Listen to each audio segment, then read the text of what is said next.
I got money on my mind. I'm just trying to get some dough. I ain't picking up my line unless it's money on the phone. When did the opportunity present itself for y'all with trucking? Like, how did y'all get into that? Because I'm familiar with the beginning of y'all real estate journey. I know y'all had that hotel.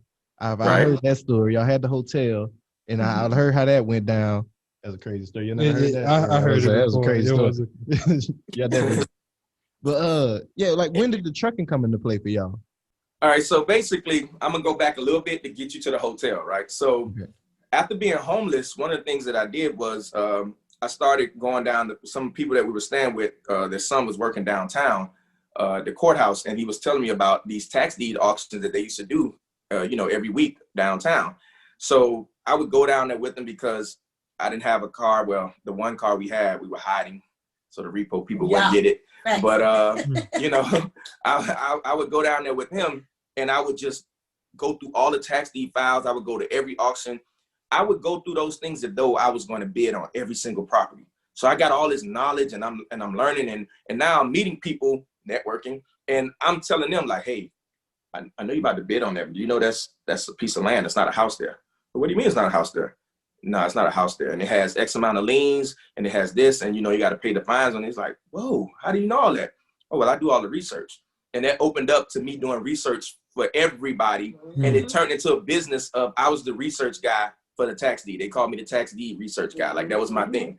So I was doing that. And during that time, we met investors and things like that. So fast forward, after we finally started to make some money doing the tax deed information and selling the research on the tax deeds and managing properties for some of these investors who we're selling the information to, the opportunity comes up for a hotel in Jacksonville.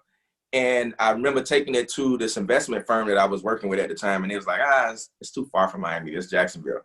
And I started talking with another investor who I was actually went to his house to give him the research for the tax deed. And he asked me, hey, is there any other, deals that's on the table right now? And I was like, well, it's actually a hotel coming up for auction in Jacksonville.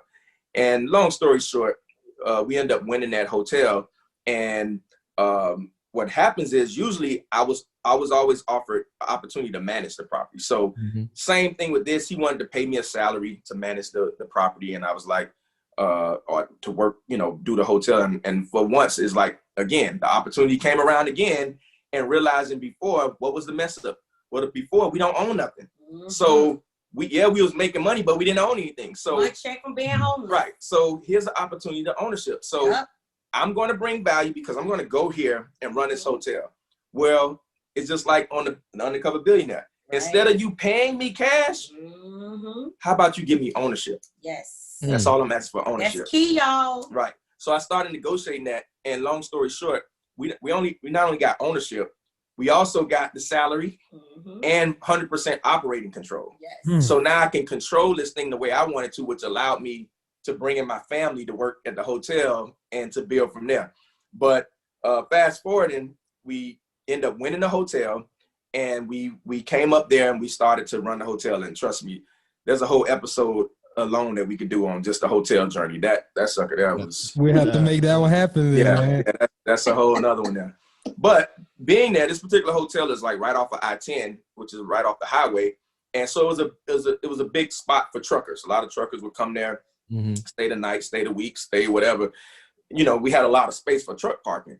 So a lot of truckers used to come and say, man, you should get in the trucking game. I'm like, I don't have time for that. And the story goes that there was one particular guy who truck broke down and he didn't have the money to fix it. And he came to me and asked me to borrow the money to fix it. And I was like, nah, I can't give you this money. I don't know you like that, right? So he came back a couple of days later, something like that, and said, my bad, you're a businessman. I should have came to you with a business proposition. And here we go again. It's about axing, networking, axing. He says, how about this?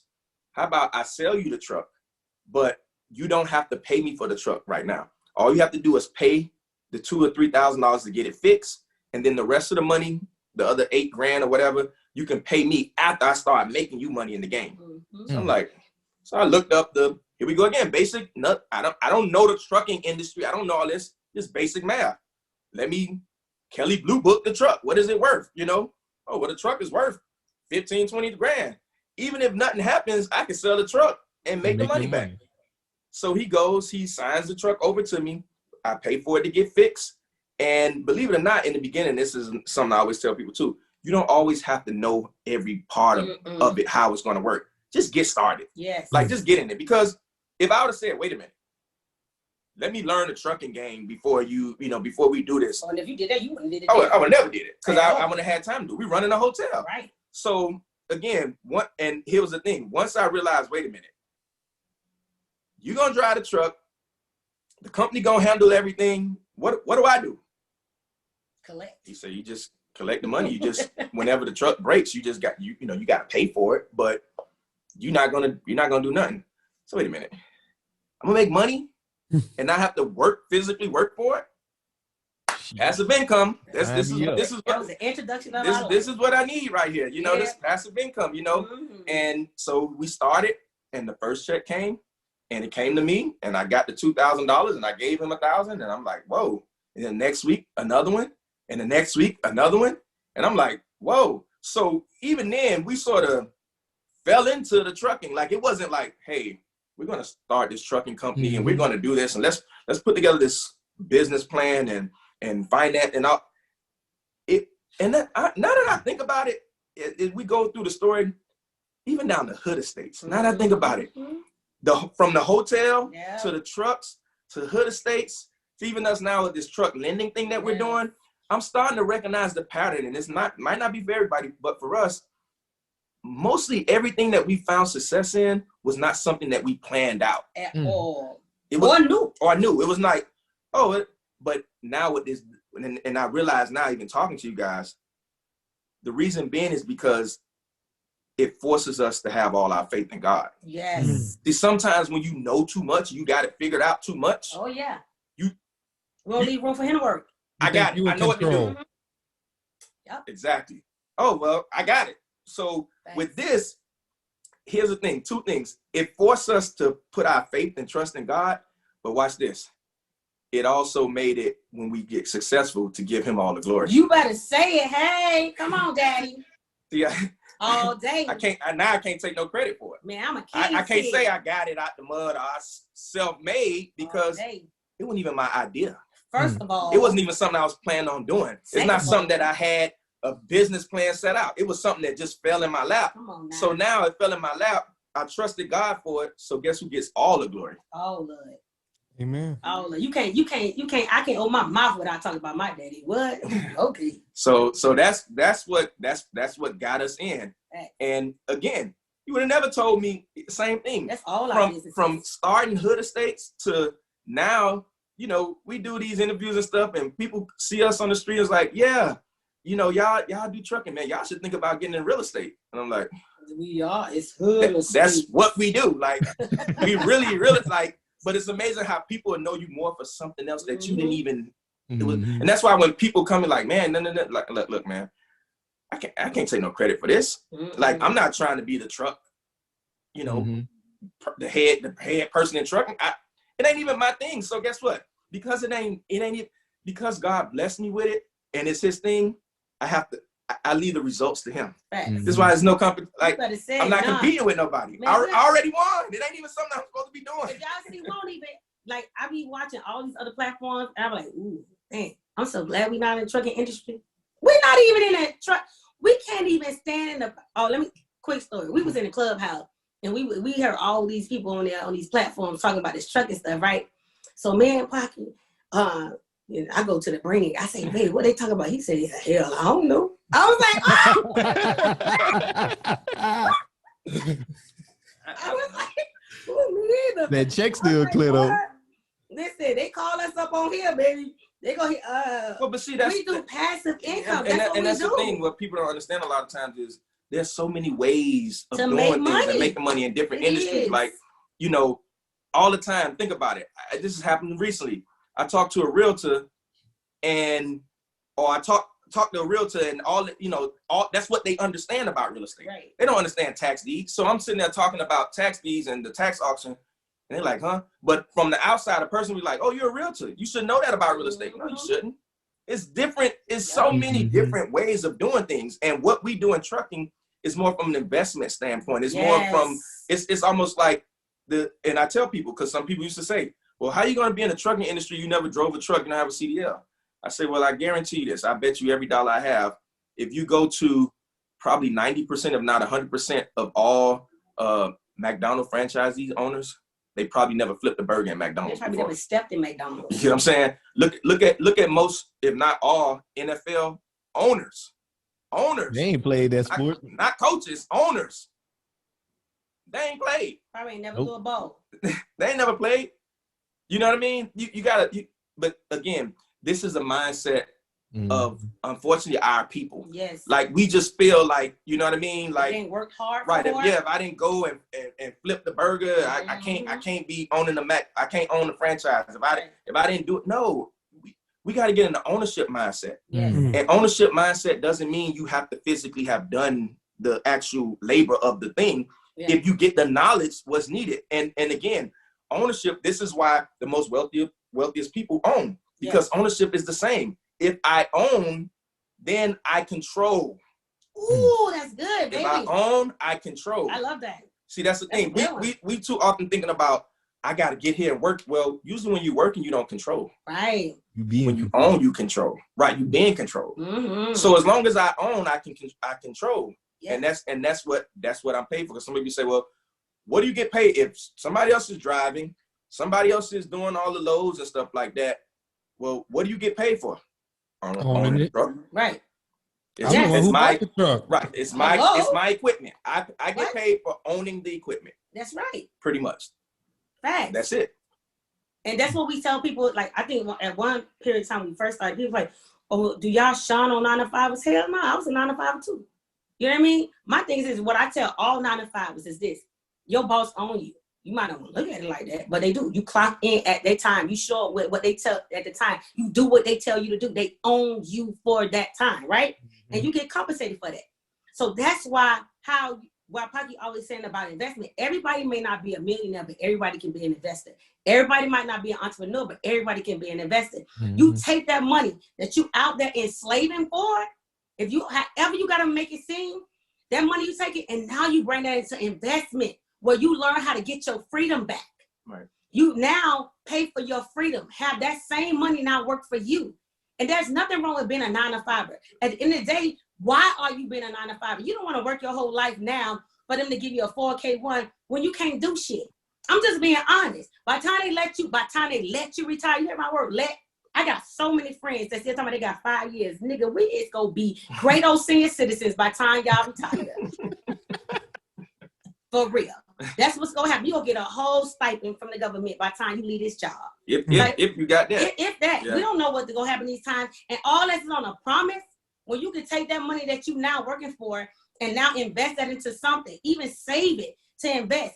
Now you learn how to work your credit, so that money, that credit card now turn into cash, that turn into buying you assets. 9-to-5ers can be bosses. Mm-hmm. Your 9-to-5 should be temporary. Make room for the next person who need to be a 9-to-5er. Mm-hmm. That's not for you permanently. Yeah. That's a lock-in mentality. I never forget on the last interview we had, we was talking about the fact that Paki had always been a dreamer. He always wanted to be a business owner because his whole side of the family were all entrepreneurs. So I didn't understand that. He was like, so what do you want to do with your life? Like, this is when we getting really serious. And he was like, what you want to do with your life? I said, listen, I only went by what I saw. I didn't understand what was going on. I'm a girl from the hood. I didn't have any real examples of what it was. And most people was locked into these long ass mortgages until they die. You watch old people die in their house and still they don't get paid for it until they die. You know what I'm saying? So I'm like, well, I want a movie. I want a house with a white fence and a dog. I want a couple of kids, you know what I mean? And I want a nice job. He literally looked at me and said, hell no, that ain't what I want. He said, I want to be rich. And I was like, I don't know. I say, so what is rich? What do you mean? He's like, I want a big house. I want all this, da, da, da, da. And I literally was scared. And I'm like, no, I don't think we gonna make it because I don't know how to live that kind of life. Like, first of all, he talking to somebody who don't pay no rent. I'm on HUD, first of all. And he telling me now I gotta go pay rent. You telling me you want me to leave free?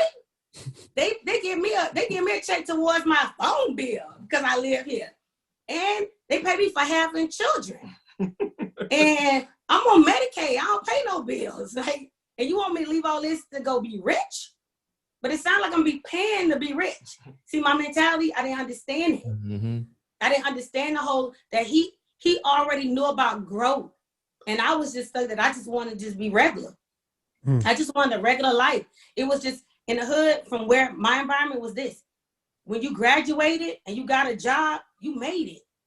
Your pup was go pick up your peeps. Ain't nobody complaining about your ride because nobody want to be on the bus stop.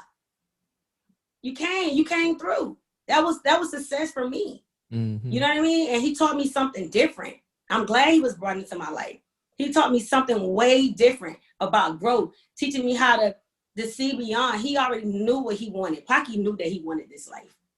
This life that we living right now, this is what he knew. And God knew that he knew that I was, it was ordained for me to be and live in this life. Though I didn't understand it, I didn't know what I wanted, God knew this is what he wanted for me. So, that's it. That's some bars. That's some gems. I see Jerry got something to say. No, just because she killed it on two pieces of something that I wanted to pull back from earlier to something that you just said too. When you said earlier having to like convince people and get people to understand, like I want to touch on the mental hurdles that our people have to go through to get to where y'all are and to get to that mental state.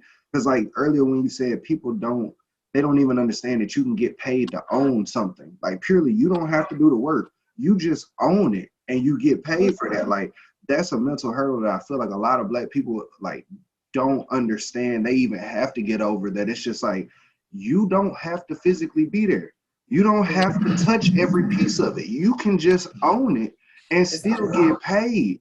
And then you said something before as far as like y'all having to understand like it's hard to even put it into word, but just the way that you said, as far as y'all having to understand that build up and how to put things together as far as with the business, like y'all were in those places. And at one point it seemed like, why am I giving up all of this free, all of this great that I know to go something that seems a lot more effort and a lot more difficult. Like when I could just stay here and chill. Like, I think a lot of people don't even like address those type of mental hurdles that folks have to get over because they just like, well, why wouldn't you want to get out the hood? Well, why wouldn't you not want to live on hood? It's like, bro, this is easy. This is what I know. Why would I go do that? That's hard. Like, you pay how much in Texas? You do what? You have to file. You don't get no tax refund? You have to do paperwork? Right.